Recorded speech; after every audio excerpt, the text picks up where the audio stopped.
Hey everybody, welcome to Bible class. My Bible is open to the Gospel of Matthew chapter 14. That's where I need your Bibles open or on, ready to continue to explore right along with me what we can learn from the miracles of Jesus. We've been spending time over a couple of months learning that the real point of Jesus's mighty works and wonders and signs, it wasn't just to put on an amazing show. Jesus from Nazareth, the Son of God, worked those miracles so that people could know what? So that they could know who he was, where he had come from, and why they ought to listen to what he had to say. Now, in Matthew chapter 14 is where we're going to be for the next few minutes. There is only one miracle. We've looked at a lot and we still have a few to go before our overall study is done. There is only one miracle other than Jesus' resurrection from the dead that is recorded in all four Gospels: Matthew, Mark, Luke, and John. Do you know what that miracle is? It comes in Matthew 14 right after Jesus has heard about the tragic death of his cousin, John the Baptist. John was murdered by Herod, and you might dig in a little as a class to the details of that. You can read all about it, for instance, in Matthew 14, verses 1 through 12. Immediately after that, I need you to look at verse 13.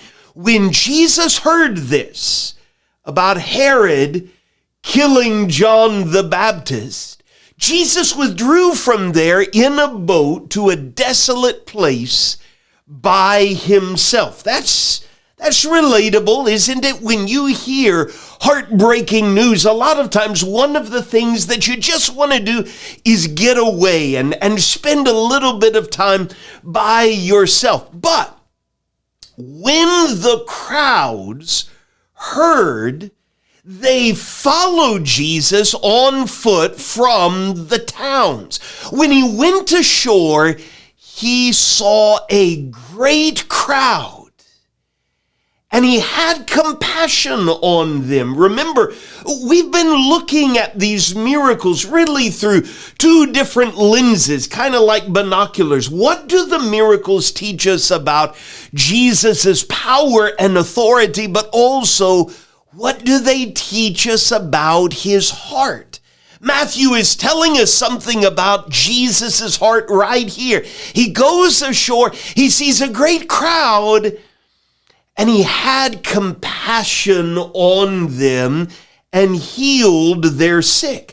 Mark, in his gospel, chapter 6, also describes Jesus as having compassion on them because they were like sheep without a shepherd, and he began to teach them many things. Now, still in your Bibles, Matthew 14, verse 15. When it was evening, the disciples came to him and said, "This is a desolate place, and the day is now over. Send the crowds away to go into the villages and buy food for themselves." But Jesus said, "They need not go away. You give them something to eat." John clues us in his gospel that Jesus was saying this as a kind of test for his disciples. At one point, Philip, one of the apostles, brings up 200 denarii. A denarius is what a common worker would get for 1 day's worth of working. We could have 200 days worth of a paycheck that could buy bread, and 200 days worth of bread wouldn't be enough for all of this crowd, Philip says, to get just a little. It's Andrew, Simon Peter's brother, who brings up there's a boy here who has 5 barley loaves and 2 fish. But as Andrew and Philip and others look at this incredibly large crowd, what is this little bit of food for so many? Your Bible's still open there to Matthew 14. Look with me at verse 18. Jesus said, "Bring them here to me."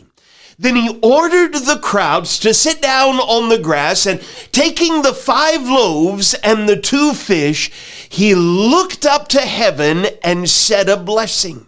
Then he broke the loaves and gave them to the disciples, and the disciples gave them to the crowds. And listen to what Matthew is telling us. Mark tells us about it. Luke tells us about it. John tells us about it.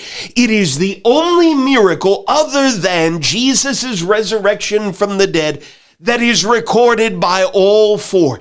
We started with 5 barley loaves and 2 fish, and now Matthew wants us to understand, after all, he was there.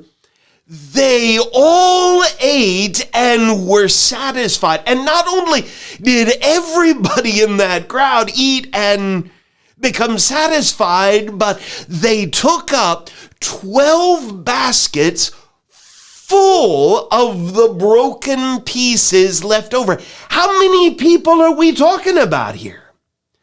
Matthew summarizes it for us in verse 21. Those who ate were about 5,000 men.